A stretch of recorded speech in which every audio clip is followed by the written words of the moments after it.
Hello नमस्कार दोस्तों, मैं फ्यूचर साल स्वागत करता हूं आप लोगों का अपने इस चैनल पे। तो दोस्तों, इससे पिछली वाली वीडियो में मैंने आप लोगों को पास्ट इंडेफिनिट टेंस के नेगेटिव सेंटेंस के बारे में बताया था। नेगेटिव सेंटेंस के बाद हमारा इंट्रोगेटिव सेंटेंस आता है, तो आइए उसके बारे में आज देख लेते हैं कि पास्ट इंडेफिनिट टेंस का इंट्रोगेटिव सेंटेंस कैसे बनाते हैं। तो चलिए शुरू करते हैं interrogative sentence. Interrogative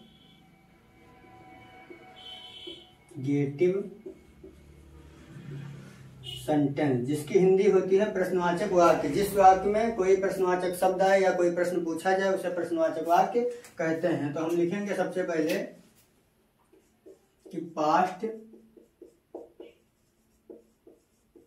indefinite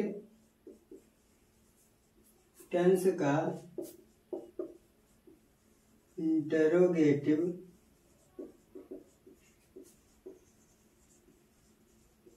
sentence बनाते समय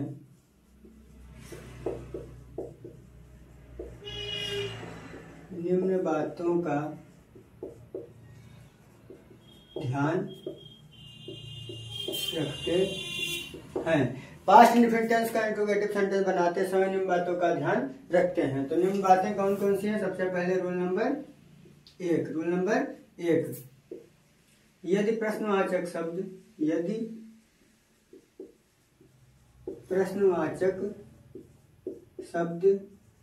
क्या, यदि प्रश्नवाचक शब्द क्या वाक्य से पहले आता है,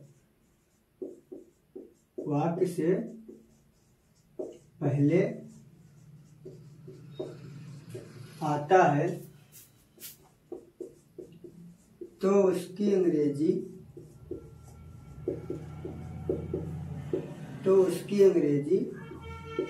नहीं लिखते हैं। उसकी मतलब किसकी? प्रश्नवाचक शब्द क्या की। यदि प्रश्नवाचक शब्द क्या वाक्य से पहले आता है तो उसकी अंग्रेजी नहीं लिखते हैं, बल्कि उसके स्थान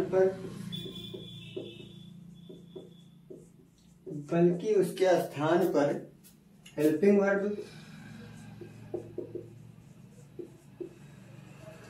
वर्ब पास्ट इंडेफिनिट की हेल्पिंग वर्ब क्या होती है? डिड। बल्कि उसके स्थान पर हेल्पिंग वर्ब डिड का प्रयोग करके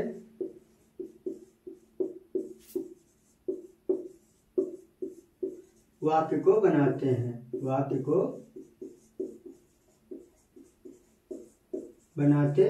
हैं। तो मैंने क्या लिखा कि यदि प्रश्नवाचक शब्द क्या जो है वाक्य से पहले आएगा तो इसकी अंग्रेजी नहीं लिखेंगे, बल्कि इसके स्थान पर हेल्पिंग वर्ब डिड का प्रयोग करेंगे, फिर अन्य वाक्य को बनाएंगे। इसका फार्मूला भी लिख देता हूं मैं।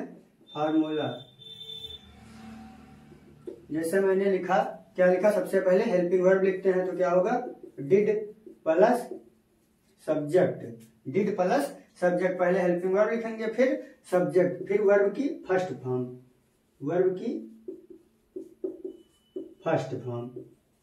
प्लस ऑब्जेक्ट, उसके बाद क्वेश्चन मार्क। अगर वाक्य में क्वेश्चन वर्ड आएगा तो अंत में क्वेश्चन मार्क जरूर लगाएंगे। तो फार्मूला क्या हमारा? सबसे पहले हेल्पिंग वर्ब, फिर सब्जेक्ट, फिर वर्ब की फर्स्ट फॉर्म, फिर ऑब्जेक्ट।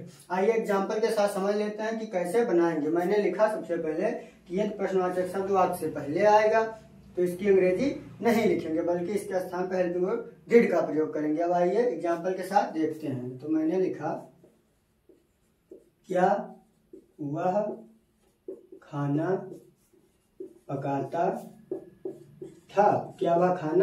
पकाता था।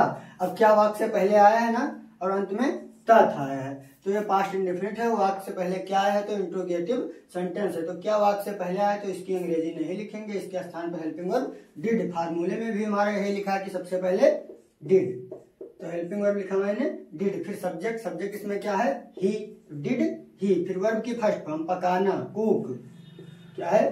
कुक, फिर ऑब्जेक्ट, तो ऑब्जेक्ट क्या है? खाना, तो कुक द फूड, अंत में question mark, did he cook the food, क्या वह खाना पकाता था। दूसरा एग्जाम्पल भी देख लेते हैं। मैंने लिखा, क्या हम पत्र पढ़ते थे। क्या हम पत्र पढ़ते थे। क्या वाक्य से पहले आया है तो इसकी अंग्रेजी नहीं लिखेंगे बल्कि इसके स्थान पर हेल्पिंग वर्ब डिड का प्रयोग करेंगे। तो क्या हो गया डिड और हम की अंग्रेजी बी। फिर पीछे से पढ़ना का क्या होता है रीड। क्या पढ़ रहे हैं पत्र तो द लेटर। अंत में question mark. Did we read the letter. क्या हम पत्र पढ़ते थे। यही हमारा इंट्रोगेटिव सेंटेंस का पहला नियम। और साथ में दूसरा नियम भी देख लेते हैं कि दूसरा नियम कैसे बनाएंगे। अब इसमें पहला नियम है कि यदि प्रश्नवाचक शब्द वाक्य से पहले आता है और दूसरा नियम होगा कि यदि प्रश्नवाचक शब्द वाक्य के बीच में आता है। तो दूसरा नियम भी देख लेते हैं। तो दूसरा नियम हमारा क्या है रूल नंबर 2। रूल नंबर 2 हमारा है पहला नियम था कि यदि प्रश्नवाचक शब्द वाक्य से पहले आएगा और दूसरा नियम क्या कहेगा कि यदि प्रश्नवाचक शब्द वाक्य के बीच में आएगा। तो सबसे पहले यही लिखूंगा मैं कि यदि प्रश्नवाचक शब्द क्या क्यों कब कहाँ कैसे ये सब क्या है ये प्रश्नवाचक शब्द है आदि। यदि प्रश्नवाचक शब्द क्या क्यों कब कहाँ कैसे आदि वाक्य के बीच में आते हैं। कहाँ आते हैं वाक्य के बीच में। वाक्य के बीच में आते हैं वहां प्रश्नवाचक शब्द वाक्य से पहले आता था तो उसकी अंग्रेजी नहीं लिखते थे। लेकिन अगर वाक्य के बीच में आएगा तो सबसे पहले उसकी अंग्रेजी लिखेंगे। तो यदि प्रश्नवाचक शब्द वाक्य के बीच में आते हैं तो सबसे पहले उसकी अंग्रेजी उसकी मतलब प्रश्नवाचक शब्द की उसकी अंग्रेजी लिखते हैं। सबसे पहले उसकी अंग्रेजी लिखते हैं फिर हेल्पिंग वर्ब डिड का प्रयोग करके वाक्य को बनाते हैं तथा अंत में प्रश्नवाचक चिन्ह जरूर लगाते हैं।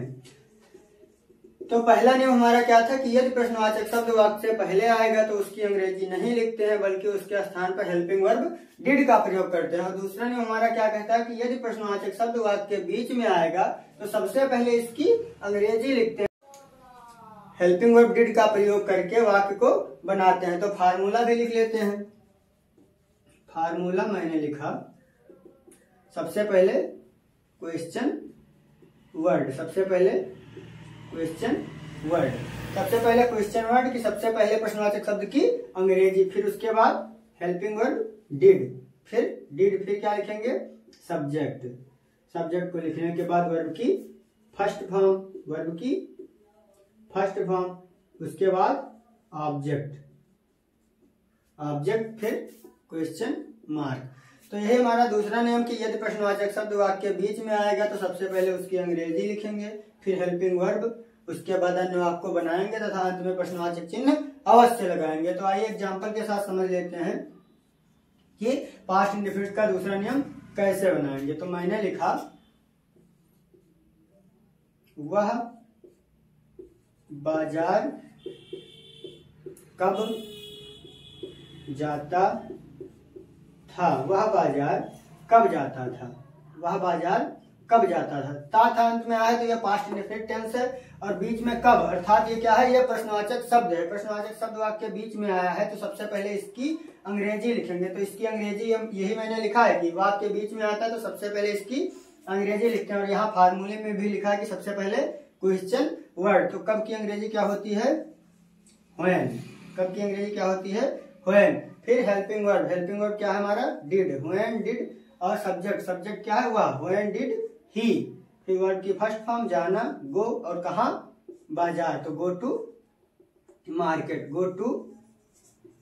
मार्केट अंत में question mark. When did he go to market वह बाजार कब जाता था या वह बाजार कब गया। तो यही है हमारा पास्ट इंडेफिनिट टेंस के इंट्रोगेटिव सेंटेंस का दूसरा नियम। एक और एग्जांपल देख लेते हैं। जैसे मैंने लिखा, मैं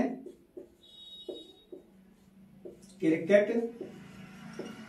कहाँ खेलता था। मैं क्रिकेट कहाँ खेलता था, अंत में क्वेश्चन मार्क, था आया है, कहाँ क्वेश्चन वर्ड है बीच में आया, तो सबसे पहले इसकी अंग्रेजी लिखेंगे वेयर, इसके बाद हेल्पिंग वर्ब डिड, और मैं की अंग्रेजी आई। क्या खेलता था, क्रिकेट, तो पहले खेलने की पहली अवस्था प्ले द क्रिकेट, मैं क्रिकेट कहाँ खेलता था। तो दोस्तों आशा करता हूं कि आप लोगों को पास्ट इंडेफिनिट टेंस के इंट्रोगेटिव सेंटेंस का पहला और दूसरा नियम समझ में आ गया होगा। तो दोस्तों अगर समझ में आया है तो लाइक, कमेंट और सब्सक्राइब करना ना भूलें। धन्यवाद।